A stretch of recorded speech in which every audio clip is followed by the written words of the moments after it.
Welcome back to part 2, demonstrations and exercises. As our first demonstration, let's try to understand a loop a little bit better by tracking its execution through its iterations. To do so, we're going to use a JavaScript execution visualization tool available at the following URL. To begin, let's go ahead and review how to write a for loop. The first thing you do is to use the keyword for, followed by parentheses. Inside the parentheses, you place the three components of a loop: its initialization, its continuation condition, and its iteration statement. To start out, we'll go ahead and create a variable called I and initially set it equal to 1 as our initialization condition. Remember that the initialization condition ends with a semicolon. Our continuation condition will continue as long as I is less than or equal to 3. Recall that you also use a semicolon here. Our iteration condition will simply add 1 to I. The body of our loop will simply print out the value of I on each iteration using the console. Now let's step through the execution. Initially, I has a value of 1. The continuation condition is checked. Is I less than or equal to 3? Since it has the value of 1, it's true, and the body of the loop starts executing, printing I. After the loop concludes, I will be incremented by 1, and it has a new value of 2. Then, the continuation condition is checked again. Since I is still less than or equal to 3, the loop executes once more. Then I is incremented at the conclusion of the loop. I is still less than or equal to 3, and so the loop continues. At the end of the loop, I is incremented and now has a value of 4. I is no longer less than or equal to 3, and so the body of the loop no longer executes. And the program is done. As our first exercise, let's go ahead and write code to find the minimal element in an array. Given an array of numbers, we want to find the smallest number. Here we've already produced code to randomly generate an array with elements ranging from 0 up to 100. The size of the array can be set using the variable size. For now, we'll keep it at 5. Let's start by creating a variable to hold the minimum value. Then we'll write a for loop to iterate over all of the elements. Here we won't use size. Instead, we'll use the array.length property, which tells us how many elements are in the array. We use strictly less than here to avoid going beyond the last element.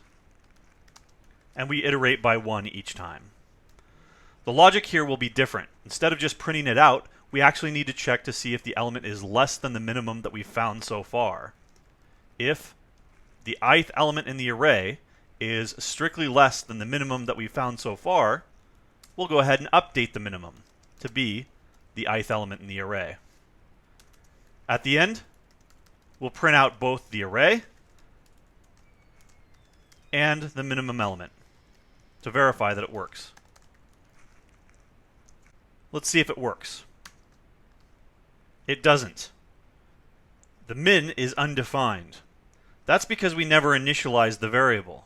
On the first iteration of this, we looked at the first element in the array. On this iteration, it happened to be 78, and compared it to min, which was undefined. Let's go back and fix this issue by initially assigning min to a valid value. The first element in the array is a good candidate. Now when we run this code, we get the correct answer. The array contained 30, 39, 14, 88, and 16, and the minimum was found to be 14. Here's another exercise. Given an array, let's compute the average of its elements. Then let's iterate over the elements and insert them into a table using jQuery. We'll indicate if the value is above, below, or equal to the average. To start off, we've already created a basic HTML file containing an empty table. We also have the same code from before that randomly generates an array of a given size so that we can test our code. First, let's start out by writing some code to compute the average. We'll first need to sum up the elements in the array and then divide it by the size of the array.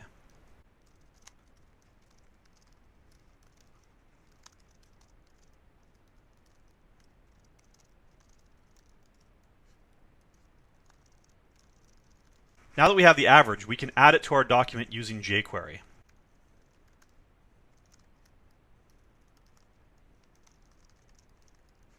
Let's test it out. Seems to work. Now let's iterate over the elements and build our table.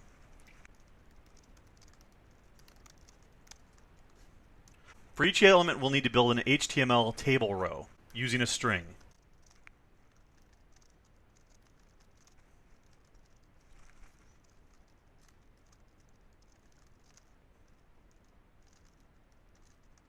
Here I've created the first two columns. The first one contains simply the index added where we've added 1, so that we get the numbering 1 through n. In the second column, we've placed the value in the array. We now need to add some logic and some styling to determine whether or not the element is above, below, or equal to the average.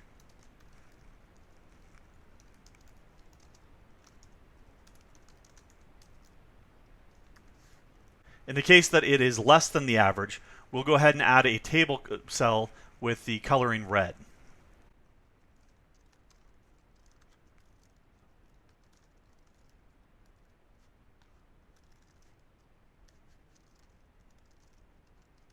In the case that it's greater than the average, our row will be blue.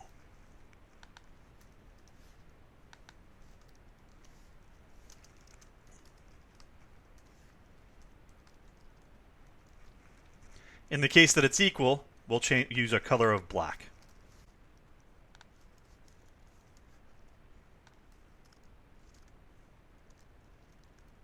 We also need to close the row and add it to the table.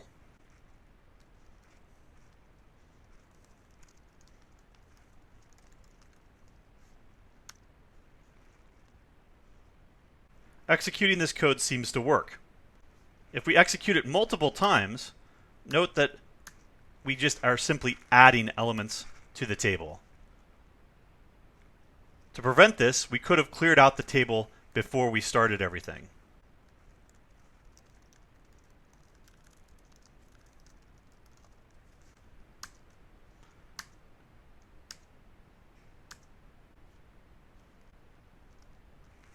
As our final exercise, let's process some of the enrollment data from a previous module.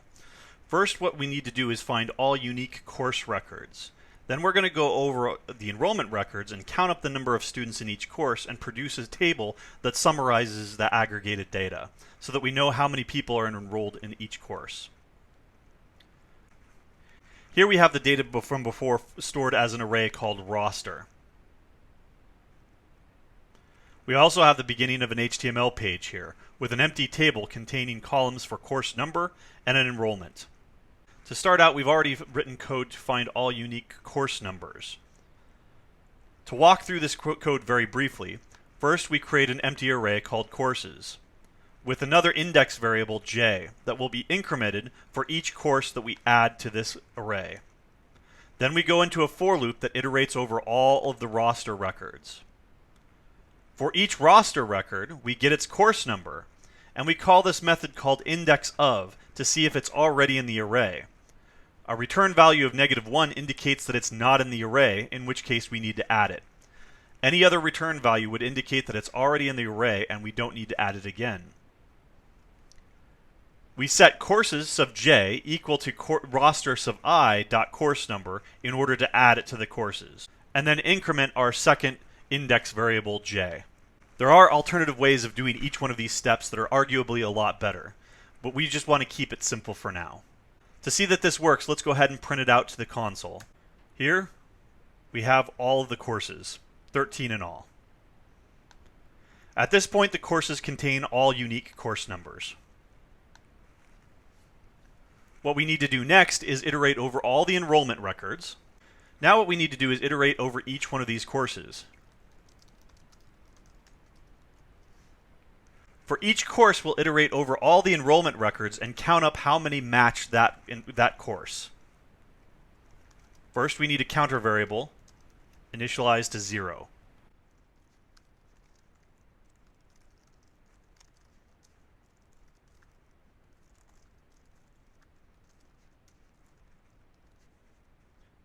At this point, count has the number of students that are enrolled in the ith course. We should now create a row to add to the table.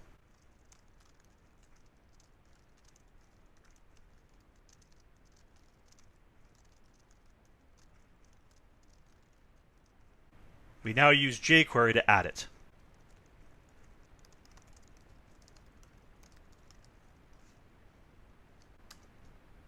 And it works. There are 5 students enrolled in CSCE 120, 3 in NUMN 287, etc.